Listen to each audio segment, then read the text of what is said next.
Hello, my Ignite Your Wow peeps. I am very excited to be here today. Thank you for tuning in. I forgot what I was going to say. I hate when I do that.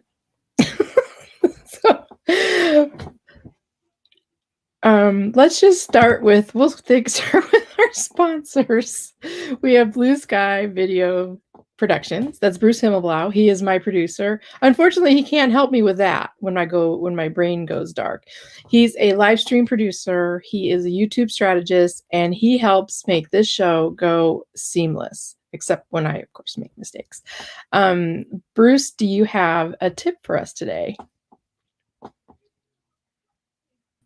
I had to stream. So God, I'm like, oh, it's Tuesday. Do you have a tip for when people forget what they were going to say? Yeah, actually, today's my anniversary, so I shouldn't even be working today. Oh, geez, I'm sorry. Tell Susan. Susan, I'm sorry. So it is 60 years. Been married 60 years, and I'm a very young 87. Yeah.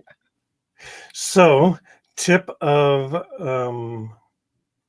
for listeners is, I guess the thing is just hit record. I know I've said this before, is if you've got a message, if you've got a voice, it's so easy to just hit the record button on any platform you're on, whether it's Twitter, Instagram, or even YouTube or Facebook Live. And if you need help with that, that's where I'm here for. Just give me a call. Go to our website, bsvp.com/resource. Got a lot of resources to get you started there if you want to do it your own self. Or if you wait another 3 to 4 months, I have a book, in theory. Very exciting. Then I'll be interviewing you. And now that I've actually said that in public, I'm committed to it. Mm-hmm, exactly. So, and great. And hi to Mark. Yeah, Mark. Kellen. That's my Mark. So I am so unprepared today. I don't believe this. This is also sponsored by Cards That Wow. That's my business. And what I do is I help take your brand to the next level so that your clients, when they receive a correspondence, a handwritten note card from you, they open it up and they go, wow. And I also do corporate branded gifts. And now I'm doing announcements and engagement announcements, invitations, you name it, I can make it. So if you have any questions, you can find me at cardsthatwow.com. So today we have a definite wow.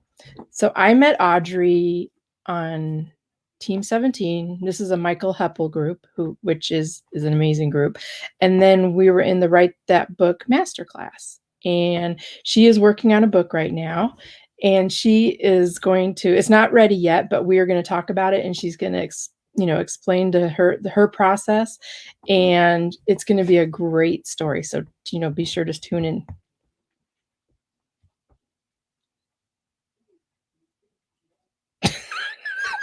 Bruce? Was that the cue?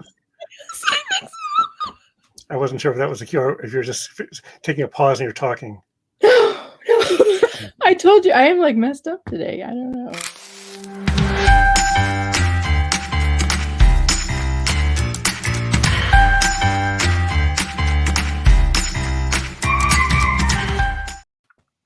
I feel like I've lost my mojo. So Audrey, thank you so much for being here. And I'm sorry that I've just brain farted twice in the same show. Usually I just do one a show. So I wanted to thank you for being here. And I love the groups that Michael puts together because they're amazing people like you and Richard and it's just a fun but educational and a great group. So do you want to talk a little bit about how you joined, the group with Michael? Yeah, it was, I've known Michael because I'm in the northeast of England, as is Michael. Yes. So I have known him, I would say, on the circuit, which sounds bad, but we do, he's a motivational speaker and coach. And I know when I was in the northeast doing not the same as him, but doing training and coaching. So I did know of him. and I knew of him and I'd met him a couple of times. And a good friend of mine, Jennifer Flint, who's also in the group, and she was in the first Write That Book masterclass. I had a chat with her about doing some work for the company she works for, and she was so, I'm just going to say, stoked, off the wall, enthusiastic about her activity and how inspired she was with the group. So I signed up to the newsletter. And then I went to the first meeting, and I must admit, I thought I could just stay quiet and just maybe see what was going on, and would I write a book, and I'm not sure. And then, of course, you get so enthusiastic, and a lovely breakout group to start with, which was our group, isn't it, Five Alive? And so you get caught up in it, and then you've got the art of possible, which is fantastic. That's so after knowing him for years and then trying to maybe just observe, I got stuck in. I know the feeling, because I don't even know why I signed up for that pop-up, but I just did. And the next thing I know, I'm like, oh, I do have a book in me, and I'm really excited about it. Excellent. So do you want to talk a little bit about your book? Yeah. Well, my book, people may not feel ready to read a book about lockdown, but just to give you a little bit of background, I looked it out, actually. This is my first little journal that I started writing in, and the first entry is in March 2017, Luke. So there's my little scribbles, and I do little drawings and so on.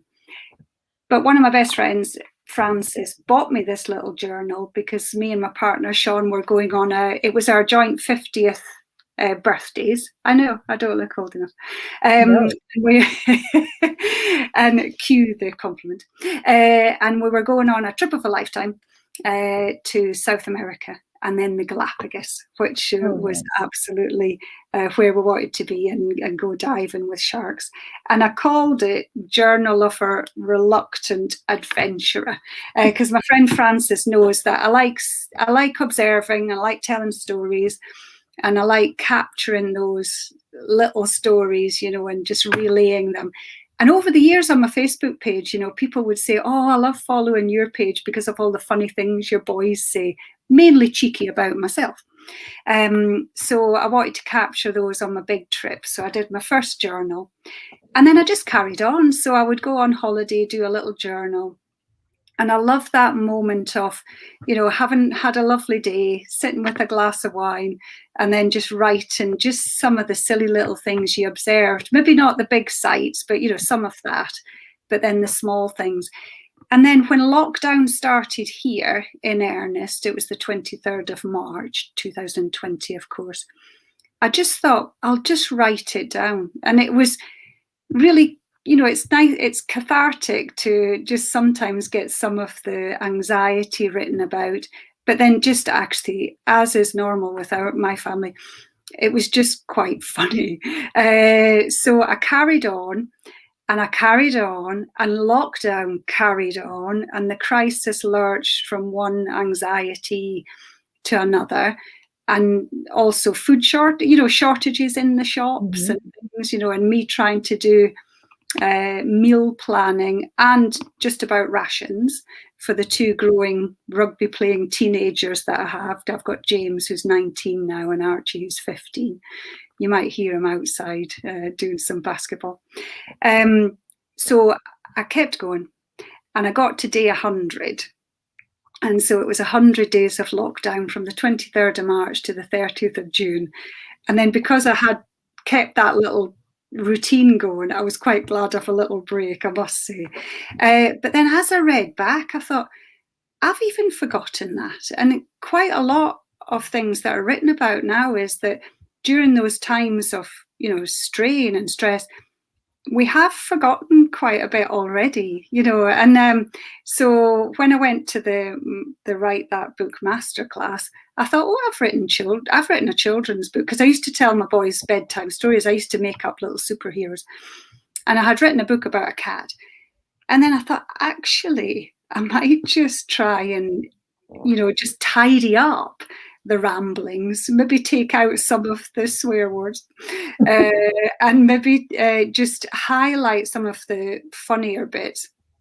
It's absolutely as it happened, though, and even me, reading it back, I don't believe some of it, because it was just the way it was all unfolding. So there's funny days, there's sad days, there's anxious days, there's days when I completely I think one day I just lay down face down on the bed with the dogs. And so what I wanted to do was to just produce something where people could read it and feel that it was absolutely, they weren't on their own with the ups and downs. We, I think, got away pretty lightly. We didn't have the awful time that people had, and so it's a little bit of a fun spotlight, in the main, but some sort of TV moments in there as well. There I am. You're back. Sometimes we just do shots of you, but you're doing great. So so did you write every day? Yeah. Okay. So I've got a series of books. This is my latest one. So I get the books from, there's a stationers in London called Smythson, and they're actually the stationers to the Queen. And I used to work for them. I used to work at the group headquarters, because they're part of a bigger group, or they were. So when I lived in Edinburgh, and after I left, I always get my diaries. I'm a good old-fashioned paper diary person, and of course, when Frances then was going to buy me my very first journal, she got it from Smythson. Nice. So I usually get them in the sale, so I keep a good eye out. But they're lovely, and they're called, if you look them up actually, so it's Smythson with a Y, and they're very much started as a journal of a world traveller. So it's quite, 1908 he started, and it's feather light paper that they use. So they're really light. Stick it in your bag. And my favourite thing, and now we're able to go out and about a little bit to restaurants. I have rediscovered this joy. I always turn up early, and my favourite thing is to sit with my journal, and I don't get my phone out. Sit with my journal, have a little glass of wine, and have half an hour or 40 minutes to myself. So that's one of my favourite things. Oh, there's Smyths. Is that it? Yeah, that looks like it. Smythson. Stationers to the Queen. And when you go to the Smythson head office, it's the main retail shop on Bond Street in London. I used to, because when I worked there, you could go behind the scenes, and they've got the calling cards for all the lords and ladies. Oh wow. It's lovely. They do all the wedding invitations for, so yes, with your card, yes, you must look them up. So yeah, they do all the card printing and things. But so that's one of the, so I've got a whole series I've got a whole little library of them, and I just go from one to the other. So lockdown, even the 100 days, used up a few of my little books, and then I randomly put in little drawings, but yeah, they're not very good. So did you want to read a day in one of your? Yeah, well, I thought it might be fun. It might be fun just to see, because there are some funny days, but I thought it was mainly a battle of food, really. All my work stopped, so I run my own training company, and all my work had stopped. And I don't know about you, but once you just stop, you have all that work energy, so I was still getting up at 5:30 and 6 o'clock, and so I had all my energy into the house, but also feeding the boys. So I thought it could be fun rather than just pick a random day. It was this day last year. So yeah, so I thought if I read it out, but we have in the UK, we call them bank holidays, so public holidays. And May is exciting in the UK because there's 2 bank holidays, so you get 2 long weekends. But of course, there is a couple of things that we talk about in the UK a lot, and one of them, of course, is the weather. So one of the good things about lockdown last year was, inexplicably, the weather was really good. So that was unusual, but it did help us to at least just get out and use the gardens. And we were only allowed out of the house for one approved piece of exercise per day. So we're really trapped in our houses. So we did get a bit stir crazy. But so this time last year was the Monday, of course, because that's how years go, isn't it? And it was the bank holiday. So here we go. Week 10, day 64, 25th of May, 2020. Yay! It's the long-awaited bank holiday. It's going to be a really sunny day, which would normally be a wow event. I didn't just put that in, Kellen, that was in there. With glowing face chats in the office the next day, including expressions such as, weren't we so lucky with the weather? Heaving at the pub, wasn't it? Shame to come back to work, really. But today we're doing the alternative stay-at-home version, and we'll be out in the garden with a barbecue planned for later. I had hot-footed it to get stocked up for Barbie loveliness, and I was aiming to try the trick of getting everyone to skip lunch so that we are down to 2 meals a day. It's quite enough, I reckon. No, the gang are having none of it, so they lunch. Quite heartily, as it turns out. Therefore, by about 4:30, when I make noises about lighting the barbecue, they all agree that they're not that hungry. What on earth? I mentioned that I had shopped extensively, they had lunched irresponsibly, while I, committed to our group activity later, had not eaten anything since my Weetabix that morning.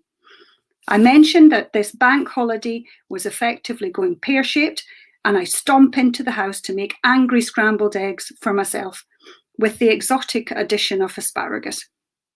Sean, my partner, remarks, as if to make a joke, that asparagus sometimes can make your wee smell funny.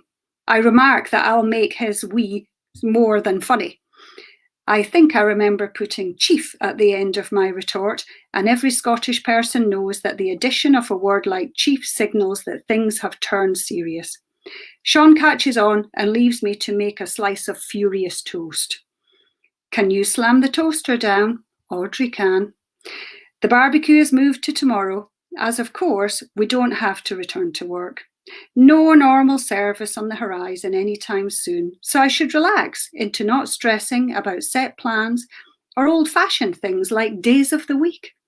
My version of normal service was resumed, though, with the cafe rules reinstated. That'll teach you all. Freedom is wasted on you. Wasted, I tell you. And I think you know, Kellen, because I've explained it. I had these little cafe rules. So I had my little poster, and they had strict opening times so that they didn't just empty the fridge every time they fancied a snack.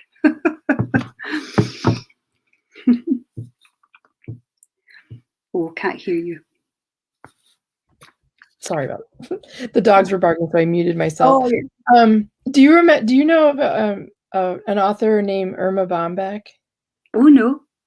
So you should look her up, because your style is very similar to hers. It's just a great narrative and fun, but real life and truthful. And that, when you were reading to me, I'm like, that's what it reminds me of. So I can't wait to like have the book in front of me and be able to hold it and just, So is the book going to be just the record of the COVID?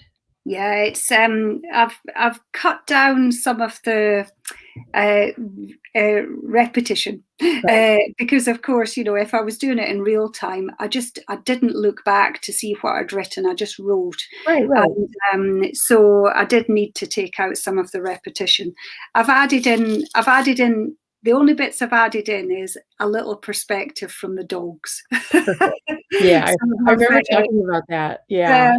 So I thought, well, because they are funny in their own right. So I have 2 whippets, and they're litter brothers, although they're very different. Spike is a real warrior, and Arthur's main motto is worth a go, because he'll just try anything. Right. And we've also got the cat who hates everybody, really. So I've done a little bit of a perspective from the dogs, but that's the only thing, really. I've just cut down some of the repetition, tidied up a tiny bit of the grammar, because some of it didn't make sense. And it was getting a sweep through from an editor to tidy it up. And that was supposed to come back today, but it didn't. But I'm still hoping to publish it middle of June. So when did you stop? Like, what was your stopping point? It was the 30th of June. I stopped doing the diligent every day, and just because I thought, I think I got to probably about this day 60, something like that, and I thought, I might just keep going for 100 days. And then, of course, the whole crisis carried on. And I was a little bit, tired of doing it every day. It did become, I was trying to also comment on what was happening by government control and things in the world a little bit. So there's a little bit of that narrative. So that day that I've just read out is very much in the house. And there's a few days like that. But then other times I've tried to reflect what was going on, and I put in a mention of, Black Lives Matter, because of course that was a year ago. And, so I've reflected what was happening, some of the international news, just to have a reference point in there. But yes, so but then, of course, I just carry on with my journal. So, yeah, this is my current one. So I've just carried on doing different things. And, of course, I've kept with the day count. So my last entry was day 421. Wow. Who would have thought, right? Yeah, I know. Because my first entry on the 23rd of March, there was talk of it being 12 days. Right. Yeah. And then by about the third day, it was 12 weeks. And now we're on to 421 and we're still dealing with it. But yeah, so, one of the reasons that I like to journal is, as well, and look back, is that, I've got a little expression, which is, your holiday snaps, that if you look at holiday and family pictures, we tend to flip over the ones that are, it's lovely, but, Buckingham Palace or the Eiffel Tower. And we look at the clothes we had on in the car and, and actually, I remember getting that watch. And look at my perm. So actually, it's trying to just capture, that, because we're living through history, but we live through history all the time, because it's a spotlight into our little world. Apparently, not so long ago, they discovered a diary or some diary entry in Pompeii. And it wasn't about the big landowners, although it was a wealthy family. And basically, it was more interesting because they were just talking about being invited to a birthday party and talking about the birthday, So it's a little glimpse, isn't it? Yeah. No, I like that you've recorded a little piece of history in a very, tongue-in-cheek, fun way. Yeah. So is there another book in your future? I think so. Yeah. So I'll on the book writing course that you and I were on the program. I've always said I'm not creative at all. English at school was my worst topic. I quite like the sciences, because you got a right answer. I could read a piece of poetry and they would say, "What did you take from that?" I didn't know what they were talking about, whereas I liked chemistry and things. Right. So I've always said that I'm not creative. And then I thought, well, once I started doing the journaling and started maybe trying to just do a lot more reading, book clubs and things like that. I thought it's really interesting. And the thing I loved, and of course you did a great short story. We had a little short story challenge, didn't we? And you did the story about the pugs creating pug smell. So I enjoyed that because I did something about, it was actually to do with women having to manage everything. It was a little bit sad. Right. I went more poignant, didn't I? It was called The Sandwich. And so I enjoyed that. So I think maybe, whether I'll do another journal one or whether I'll just try and do, an actual story or a novel or whatever, I don't know. But, it's sort of thinking, well, in your 50s, what is it Jane Fonda says? This is our third act. Right. So we've got choices and, sort of releasing a little bit of creativity and a quirky look at things. It's nice to explore that if you can get the opportunity, isn't it? I like the class because you and I both went in there thinking, I don't have a book. I don't know how to write. I mean, I was told maybe 25 years ago, you're a horrible writer. And I never wrote anything since. And then when I went in that pop-up, I was like, oh, I miss this. I've missed this for over 20 years. And it was such a great place to, I don't want to say boost your confidence, but it kind of gave us permission to write. And it was a great feeling. And I've been bad. I haven't written in a while, but I am getting back on the horse. And I've allotted time in the day now where I look forward to it now. So, so what about, who is your favorite author?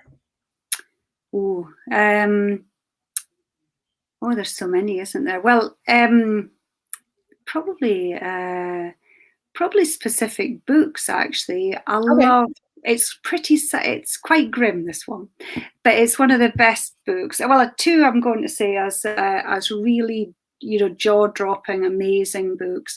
One is Hannah Kent, Burial Rites. And that's the story. She went to Iceland and she discovered the grave of the last woman in Iceland who had been hanged. And she didn't know the story. This was a forgotten person. And she made up this story about her. It's phenomenal because you just see that just everyday living and actually the plight of women specifically, which is amazing. Yeah, it's really good. Thanks, Bruce. Yeah, that's really good. And she actually was doing her PhD. She's Australian, and she did I think she actually wrote it. I'm probably going to be wrong on my facts here, but as I remembered reading about her, she wrote it to sort of stem a little bit of loneliness and homesickness, and she'd written this book. So that's an inspirational story just to actually pick up a piece of authorship, isn't it? And then another one is All the Light You Cannot See, and that's the story of and I won't be able to say his name. Is it Anthony Doerr? And so that's the story of the Second World War. Yeah, that's it. There we go. Anthony Doerr. And that's fantastic as well. And that's the story of a boy and a girl, both on different sides of the war, the Second World War. And so that's based in France. And again, you just lose yourself totally in that. But so that's good. And that's what books do, isn't it? You lose yourself in them. And then you learn something and you feel something.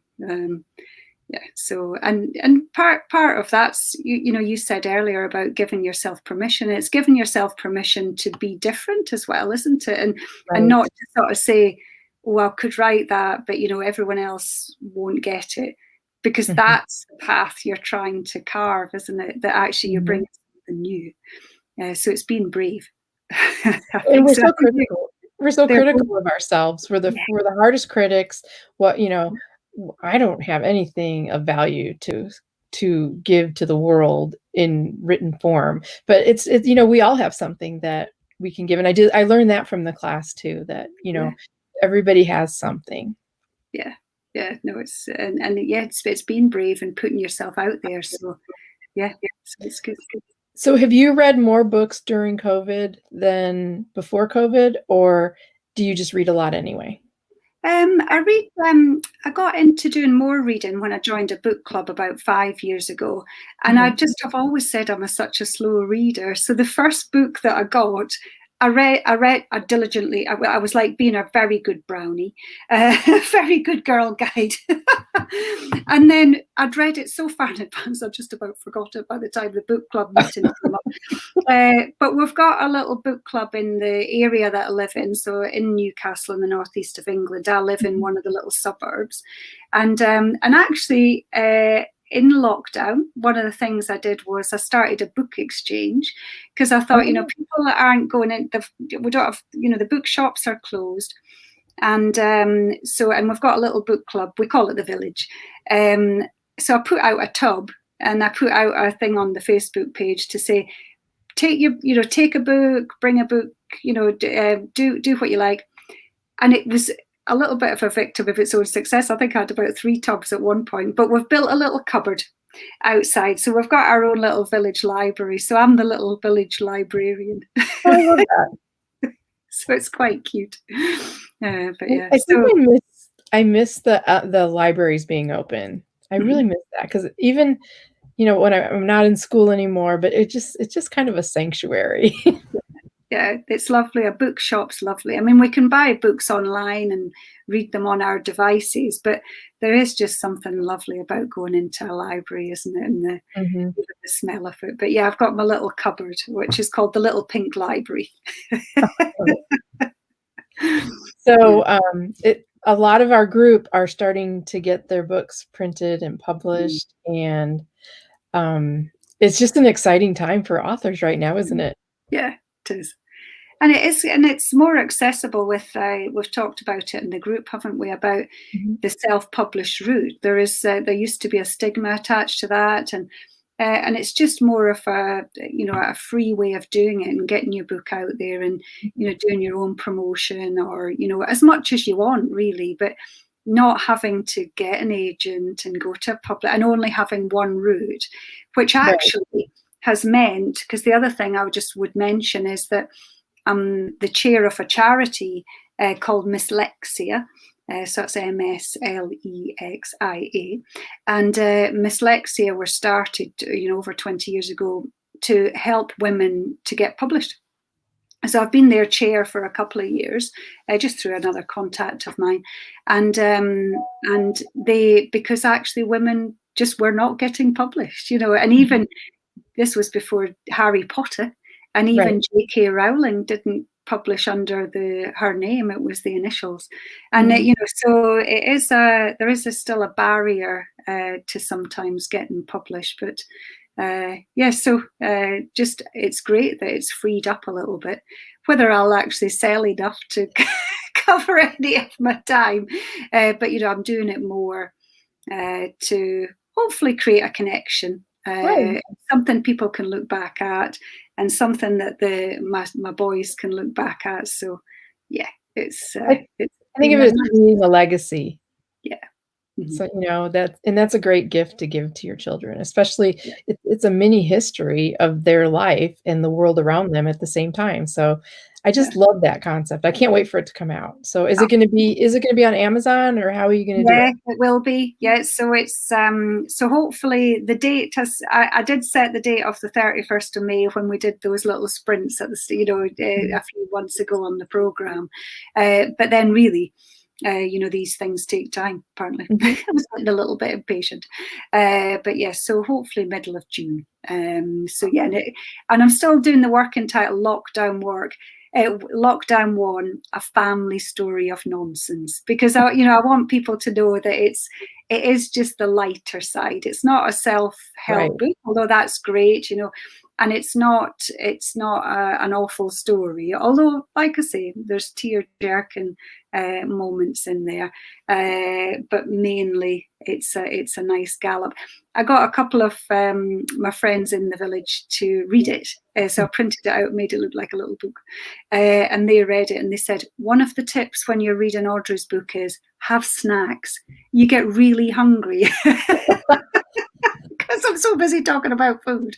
Oh my God, that's so funny. Oh my gosh. It's just there's so many options to publish right now. I mean, there's crowdfunding, which our friend Richard is doing and doing very well. and the self-publishing route. And I don't know, it seems like getting a publisher is not like our first choice anymore. You know, it's not appealing in a financial way either, and learning from our group that, that they get this much money, that you lose the rights of this. And, it's just like, you have to be really careful before you sign something without knowing what you're really giving up. And it just seems like to me, just in talking to our group, that the self-publishing and the crowdfunding might be for me, the best option. So I love our group. We're accountable to each other. We're gentle and we're harsh. We're firm. We're firm. Okay, we're firm. Yeah, and I hope it goes on for longer than the books, because I just enjoy it. It should do. Yeah, we're a good. We've found a good group, and we've created a good group. So I think we're putting in the commitment, aren't we? Exactly. So we're at our half-hour mark, and is there anything else you would like to promote or talk about? This is your chance to show the world why I think you're a wow. Well, I was thinking, because I looked at a couple of your other interviews, and I was thinking, what am I going to say about how I'm wow?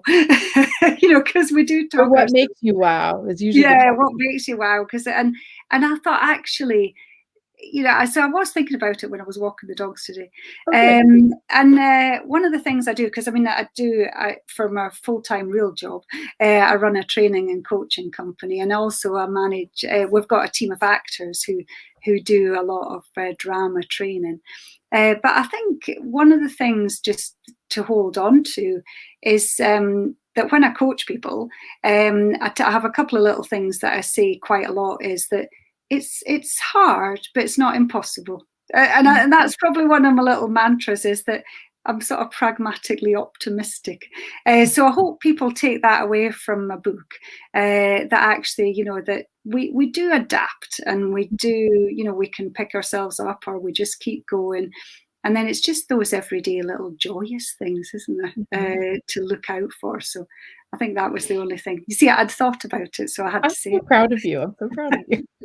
No, and it's perfect. I mean, wow it can be anything from an explosion to an act of kindness. And you are wow, because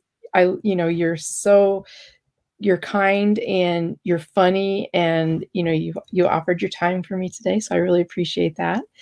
And if you guys, is there a way, do you want people to get in contact with you if they want to learn more about your book or the coaching? Do you have a website? Well, my company is, the website is 2max.com, because my name's quite long, isn't it? Macnaughton. Yes. So you can imagine my company name's even longer. It's Macnaughton McGregor Limited. So it's very Scottish. So we had to shorten that. So it's 2max. But probably the best way is my Twitter, which is, there we are. That's me. We've got a little animal for every one of our products. Aren't they cute? Yeah. So that's Macnaughton McGregor. So that's my company. I've had the company for 18 years. Do you like the fox? He's very good, isn't he? Mm-hmm. And also my Twitter account is Audrey 2max. So everything's 2max, really. Okay. That's where you'll find me. Mainly on Twitter, though. I'm campaigning for safe cycling. I do a lot of cycling and a lot of campaigning for road safety and road peace. I'm always up to something. It's a good cause. It's a good cause. It is a good cause. I had a bike run into me once, my car. I was turning right I had my turn signal on, and I didn't see him. And I think he tried to scoot past me on the right side, and they're supposed to pass on the left, right? Yeah. Mm-hmm. Yeah, and he ran right into my door. And I'm like, I felt so bad. I'm like, are you okay? Are you okay? He goes, oh no, I'm sorry. I'm sorry. I'm like, no. But anyway, I digress. So I want to thank you for being here. I appreciate your time. Oh, thank you. Thank you, Blue Sky Video Productions, for being the most awesome producer and live stream strategist. And I did get a chance to run over while you were talking, because I wanted to show my Cards That Wow Father's Day frame. So if you have a father that you want a special father that you want to give a gift to that's different from everything else, be sure to give me a call. And don't forget to subscribe and share. If there's something that you like that you heard today and you don't want to miss any others, make sure that you subscribe to it so you get the notifications. And I hope everybody has a great day, and we'll see you next week with Richard, The End of the Line, his book. It's a work of art. I cannot wait to talk to him about it. So we'll see you guys later.